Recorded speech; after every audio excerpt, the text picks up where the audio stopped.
आउनुहोस् श्रीमद् भगवद गीता को दैवासुर संपत विभाग योग नामक 16वें अध्याय को श्लोक नंबर 6 इसलाई वाचन करूं। द्वौ भूत सर्गौ लोकेस्मिन्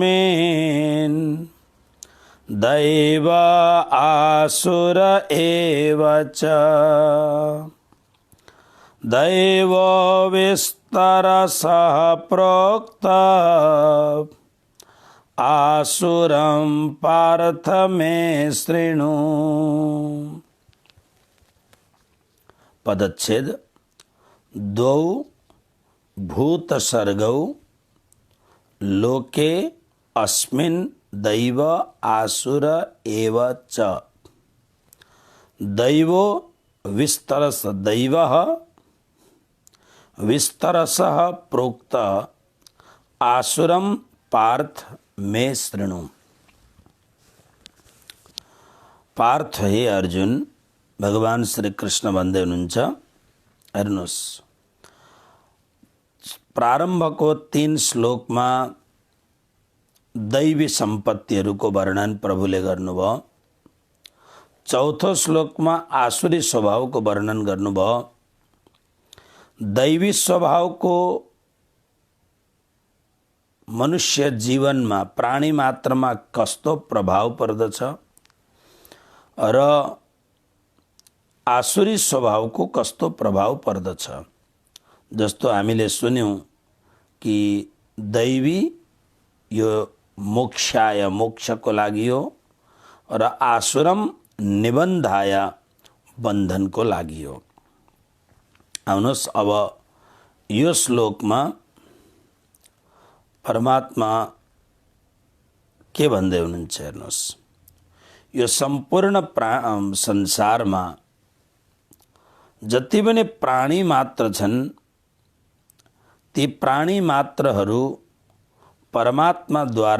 परमात्माबाट विमुख भएर आफ्नो मनुष्य जीवनको अर्थलाई महत्त्वलाई बुझ्दैनन् र संसारमा भोग र संग्रहमा लाग्दछन्। यही नै जीवनको मुख्य लक्ष्य हुन्छ।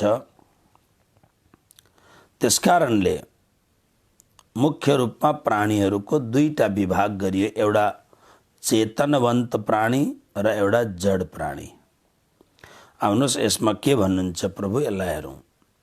द्वौ भूत सर्गौ लोके अस्मिन् अस्मिन् लोके यो लोकमा यानी यो संसारमा द्वौ एव भूत सर्गौ द्वौ एव 2 प्रकारका मात्र भूत सर्गौ प्राणीहरूको सृष्टि छन्।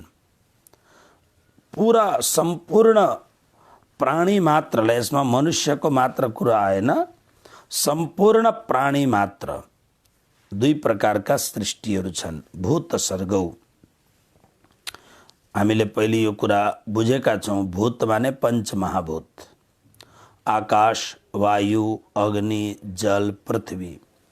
प्राणी मात्रको सृष्टिमा मुख्य कारक वस्तु यिनै 2टा हो, यिनै 5वटा हुन् पञ्चमहाभूत, अनि मन, बुद्धि, अहंकार।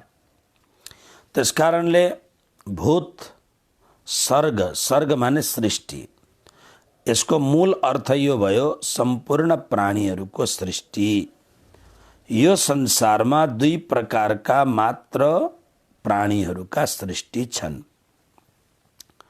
कुन कुन सृष्टि भन्दा दैव एउटा दैवी सृष्टि, च अनि आसुरः आसुरी सृष्टि।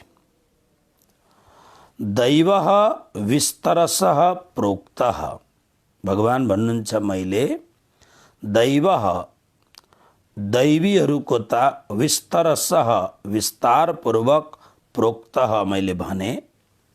दैवीका विशेष रूपमा यस अध्यायमा अनि अन्य अध्यायमा पनि विशेष रूपले मैले भने।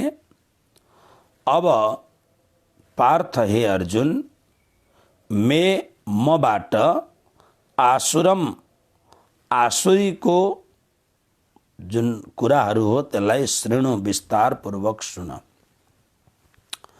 अब हेर्नुहोस्, यो संसारमा मात्र 2 प्रकारका प्राणीहरू छन्। सम्पूर्ण प्राणी मात्रलाई, जस्तो अहिले यतिखेरको मनुष्य जातिको टेन्टेटिभ जनसङ्ख्या छ लगभग 7 अरब, तर अब अरू अनन्त प्राणीहरू छन्।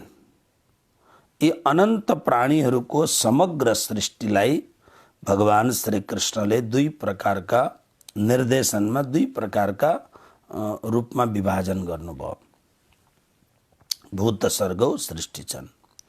त्यसमा कसरी 2 प्रकारको सृष्टि छन् भन्दाखेरि,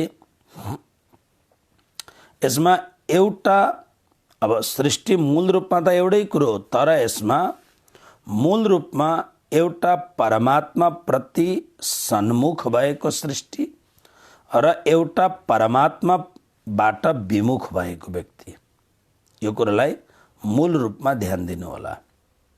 2टा सृष्टि, अब अंशता ममैवांशो जीवलोके, यो सम्पूर्ण संसारमा सृष्टि त परमात्माको हो, अंश परमात्माको छ। सम्पूर्ण प्राणी मात्रमा परमात्माको सृष्टि छ, परमात्माको अंश छ। त यो 2टा के हो त? यो परमात्माबाट रहित छ भन्दा होइन। यहाँ विभाजन यो गरेको हो, 2 भूत सर्गो भन्नुको अर्थ एउटा परमात्मातिर उन्मुख भएको व्यक्ति, परमात्मा प्रति उन्मुख भएको व्यक्ति, र एउटा परमात्माबाट विमुख भएको व्यक्ति। बस यो 2टा सृष्टिको वर्णन यहाँ गर्नुहुन्छ। अब परमात्मातिर उन्मुख भएको र परमात्मातिर विमुख भएको अर्थ के हो भन्दा, जस्तो भूत सर्गौमा सम्पूर्ण मनुष्य, देवता, असुर, राक्षस, भूत, प्रेत, पिशाच, पशु, पक्षी, कीट, पतंग, वृक्ष, लता, पत्ता, सम्पूर्ण कुरो, स्थावर, जङ्गम, जति पनि कुराहरू छन्, यी सबै भूत सर्ग यानि सृष्टिमा आए। र यो भूत सृष्टिमा 2 प्रकारका सृष्टि छन्। कसरी भन्दाखेरि, रामचरितमानसमा एउटा बहुत सुन्दर शब्द छ, हेर्नुहोस्। सुमति कुमति सबके उर रहहि, नाथ पुराण निगम अस कहहि।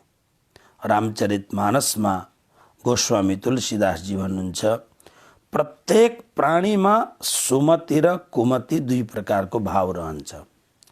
सुमति कुमति सबके उर रहहि, उर माने भित्र, सुमति र कुमति सबैमा रहन्छ।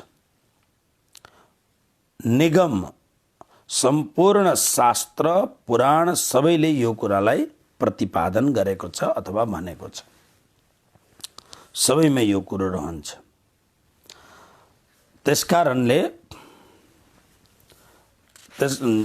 हामी शास्त्रहरूमा पढ्दछौँ।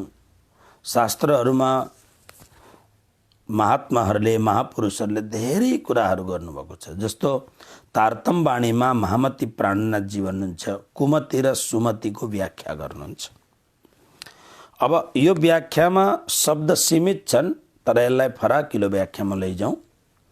प्राणनाथजीले वाणीमा एउटा प्रश्न ल्याएर सुकदेव र परीक्षितको संवादलाई निमित्त बनाएर भन्नुभयो। परीक्षितले सोधे, हे नाथ, कुमति कसलाई भन्ने, सुमति कसलाई भन्ने भन्दा, त्यतिखेर भगवान सुकदेवजीका शब्दहरूलाई निमित्त बनाएर श्री प्राणनाथजी महाराजले प्रतिपादन गर्नुभएको छ। सुमति उसलाई भनिन्छ जसले श्री कृष्णलाई आफ्नो इष्टदेव मान्दछ अथवा त श्री कृष्ण प्रति जो समर्पित छ त्यो सुमति हो। अनि जसले जो श्री कृष्णबाट विमुख हुन्छ त्यो कुमति हो। श्री कृष्णलाई जसले, त्यसकारणले प्राणनाथजीले भन्नुभयो, बिना श्री कृष्ण जेती मत सो तो सबै जानिए कुमत।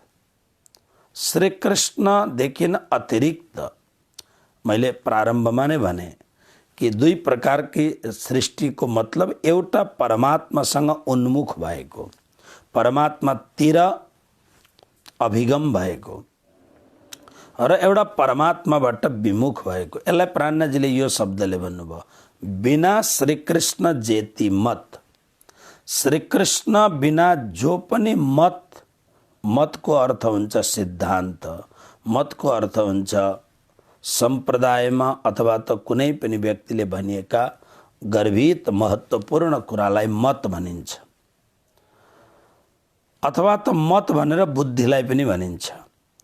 श्री प्राणनाथजी भन्नुहुन्छ, बिना श्रीकृष्ण, जसको मतमा, सिद्धान्तमा, मतिमा श्रीकृष्ण हुनुहुन्न, यानी परमात्मा प्रति उन्मुख छैन त्यो जीव भने सो तो सबै जानिए कुमत, त्यो कुमत हो।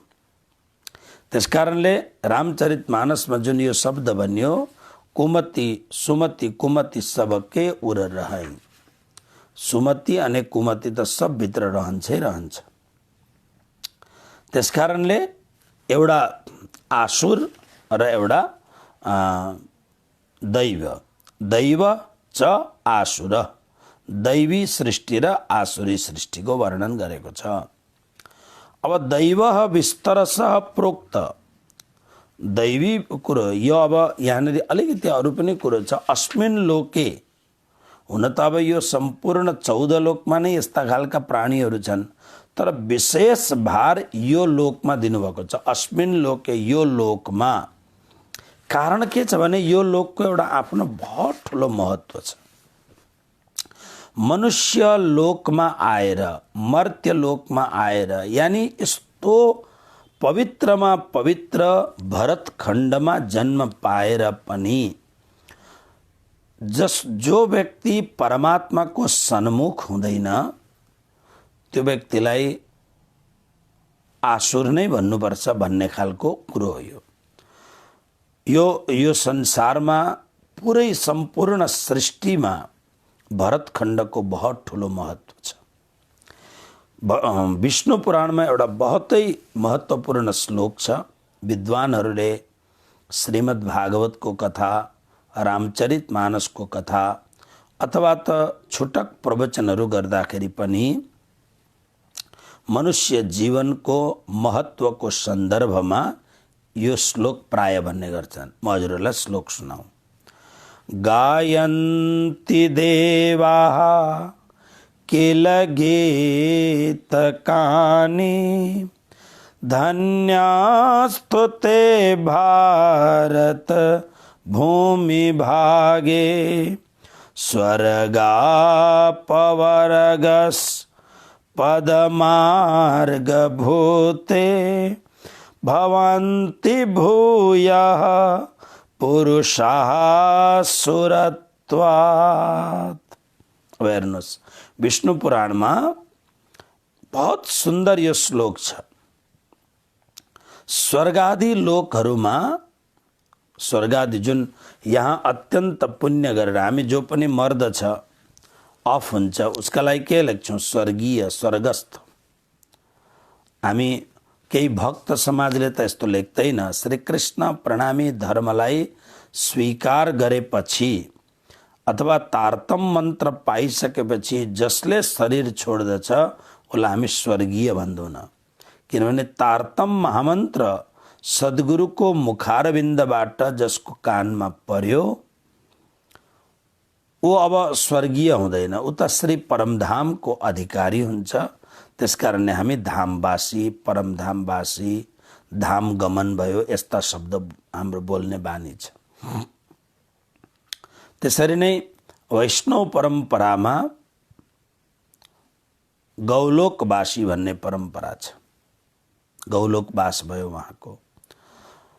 यहाँ स्वामीनारायण संस्था छ, स्वामीनारायण संस्थामा अक्षरवास भयो भन्ने परम्परा छ।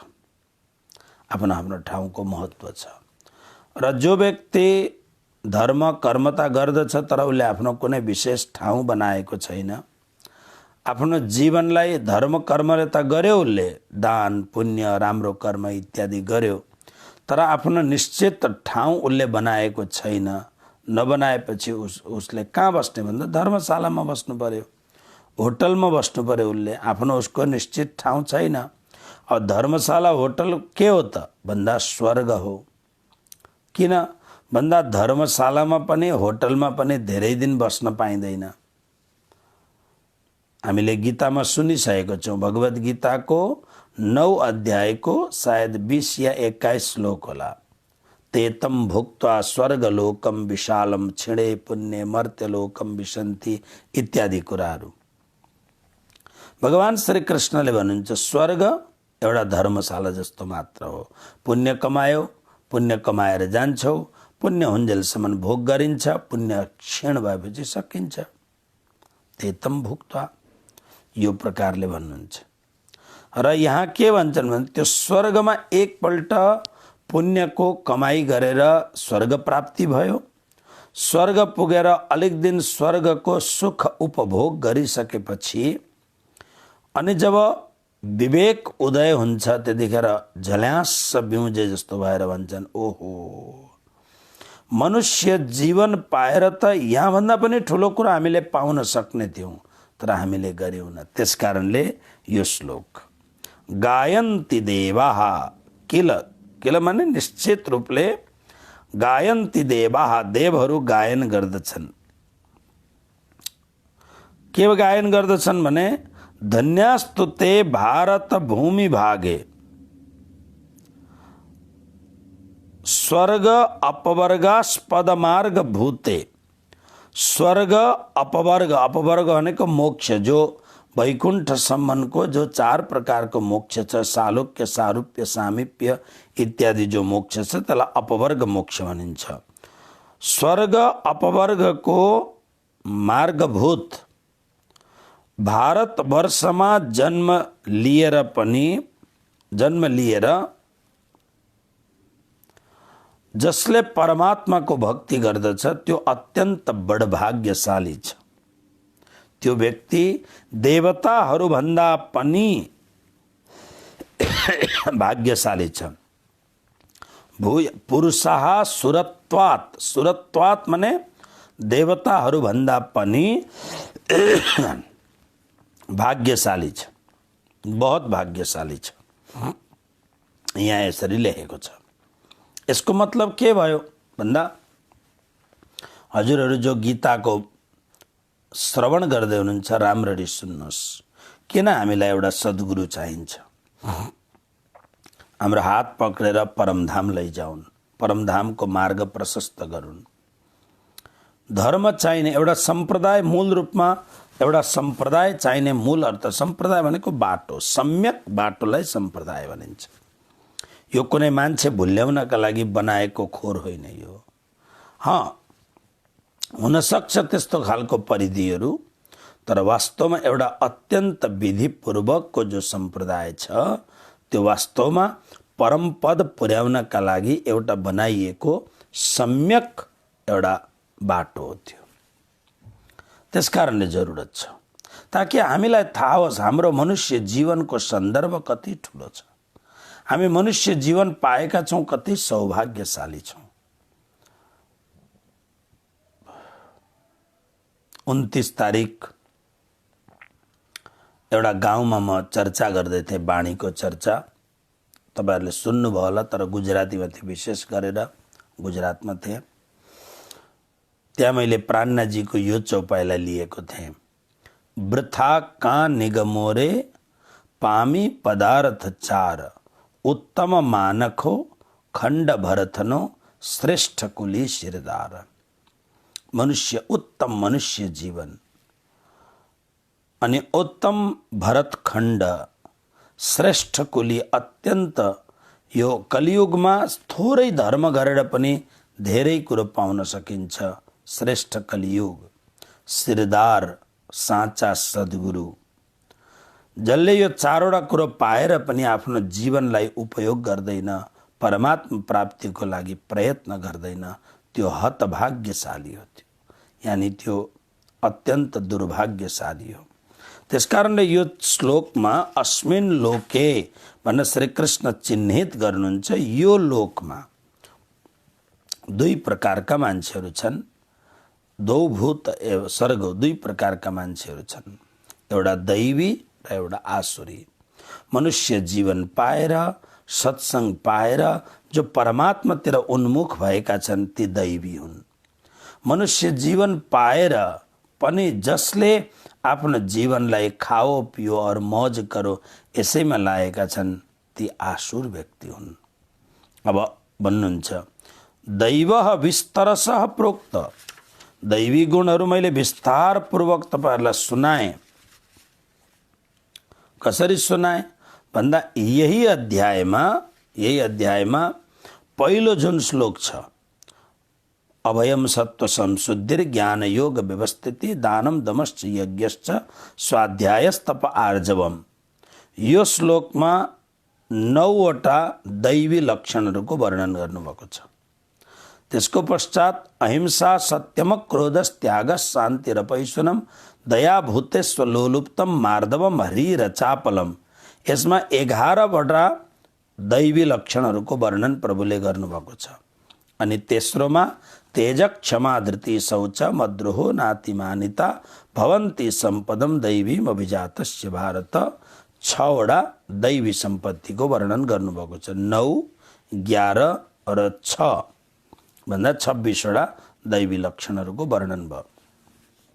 यसरी नै भगवानले 14 अध्यायमा पनि गुणातीतको लक्षण प्रभुले गर्नुभएको छ, जसको हामीले राम्ररी यो कुरो गरिसकेका छौँ। अनि 13 अध्यायमा पनि 7 श्लोकदेखि 11 श्लोकसम्म भक्तका भिन्न भिन्न प्रकारका लक्षणहरूको वर्णन प्रभुले गर्नुभएको छ। 12 अध्यायमा पनि 13 श्लोकबाट 19 श्लोकसम्म अत्यन्त सुन्दर वर्णन प्रभुले गर्नुभएको छ। अनि कर्मयोगीहरूका लक्षण पनि 6ठा अध्यायमा प्रभुले गर्नुभएको छ। स्थित प्रज्ञाका लक्षणहरू दोस्रो श्लोकमा गर्नु। यी सबै दैवी व्यक्तिहरूका लक्षण हुन् जसको हामीले पहिले वाचन गरिसकेका छौँ। हामीले गुणातीतका लक्षणहरू 14वां अध्यायमा पढिसकेका छौँ। ज्ञानका 20 साधनहरू सिँढीहरू हामीले 13 अध्यायमा पढिसकेका छौँ। भक्तका विशेष लक्षणहरू 12 अध्यायमा हामीले पढिसकेका छौँ। अनि त्यसरी नै कर्मयोगीका विशिष्ट लक्षणहरू 6ठौँ अध्यायमा हामीले पढिसकेका छौँ। र स्थित प्रज्ञाका दिव्य लक्षणहरू, स्थित प्रज्ञस्य का भाषा समाधिस्तस्य केशव स्थित धी किम प्रभासेत किमासीत ब्रजेत किम इत्यादि हामीले दोस्रो अध्यायमा पढेका छौँ। 55बाट 71 श्लोकसम्म भिन्न भिन्न उपमाहरू दिएर बताउनु भएको छ। र त्यसकारणले भगवान भन्नुहुन्छ मैले दैवी विस्तार पूर्वक भने, पार्थ हे अर्जुन मबाट आसुरम शृणु। अब आसुरी सम्पत्तिलाई बोक्ने व्यक्तिहरू अथवा असुर भावले युक्त भएका व्यक्तिहरूको अब विस्तार पूर्वक मबाट चर्चा सुन भनेर अब 7 श्लोकबाट प्रारम्भ गर्नुहुन्छ। 7वां श्लोक, प्रवृत्तिं च निवृत्तिं च जनान विदुरासुराः न शौचं नापि चाचारो न सत्यं तेषु विद्यते। प्रवृत्तिं च निवृत्तिं च जनाः न विदुरासुरा विदुः असुराः।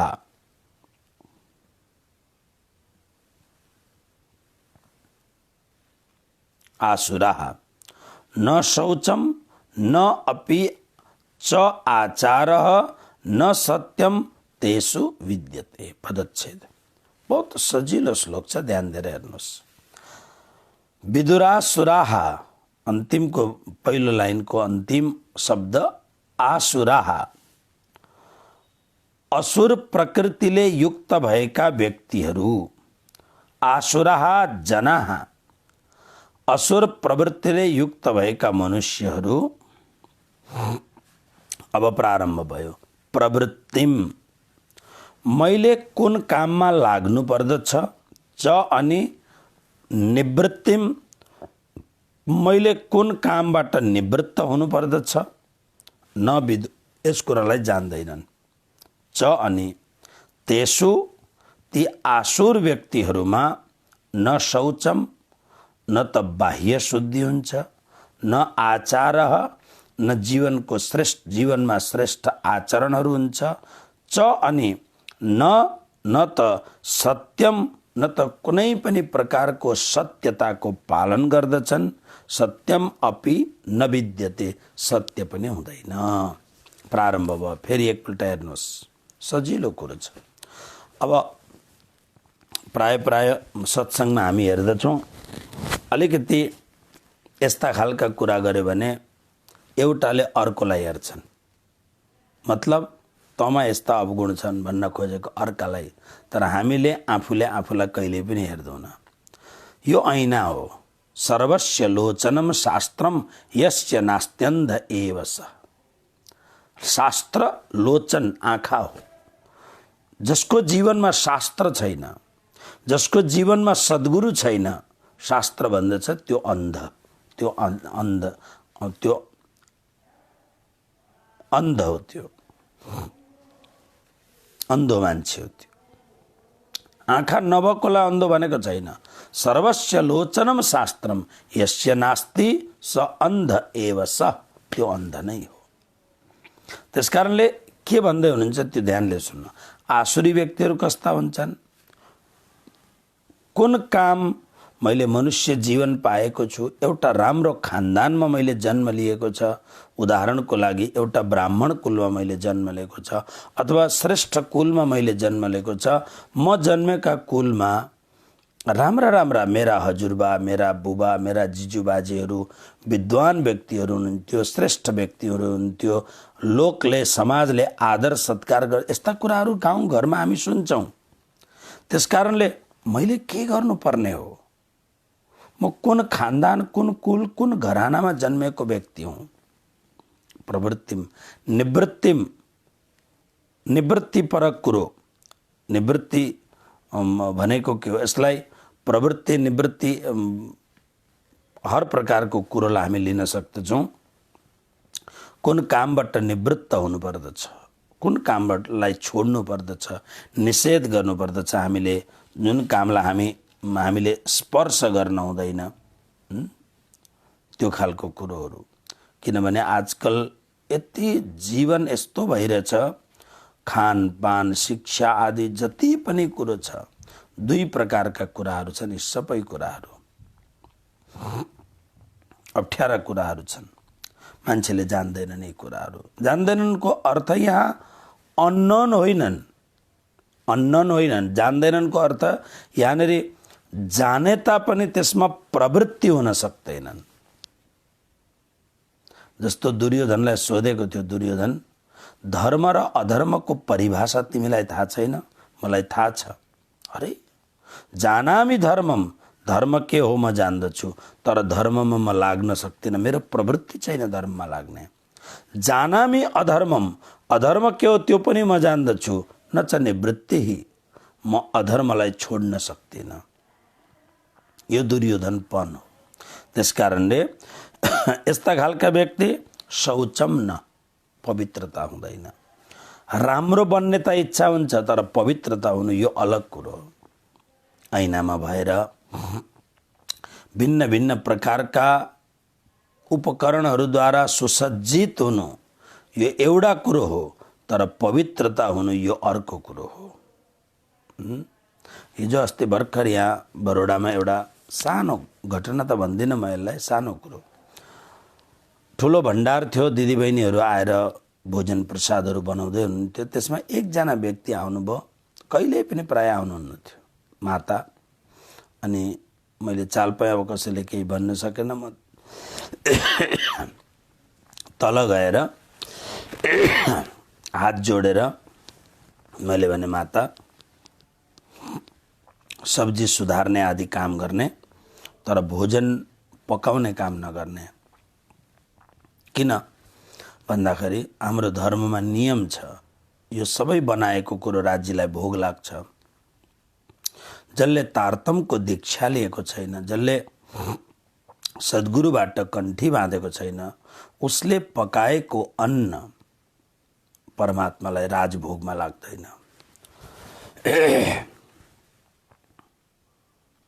एकछिन दुखी भइन होला, पछि मैले भने सम्झाएपछि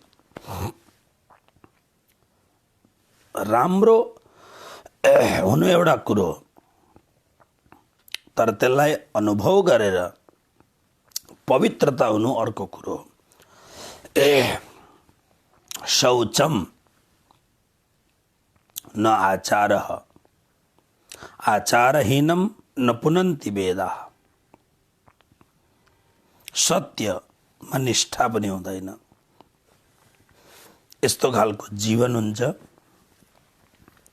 त्यसकारणले अब यो 7औं श्लोकबाट असुर स्वभावका व्यक्तिहरूको लक्षण के हो यस सन्दर्भमा कुरो गर्दै हुनुहुन्छ। अगाडिका विशेष श्लोकहरूको प्रतिदिन हामी मनन पाठन चिन्तन गर्नेछौँ।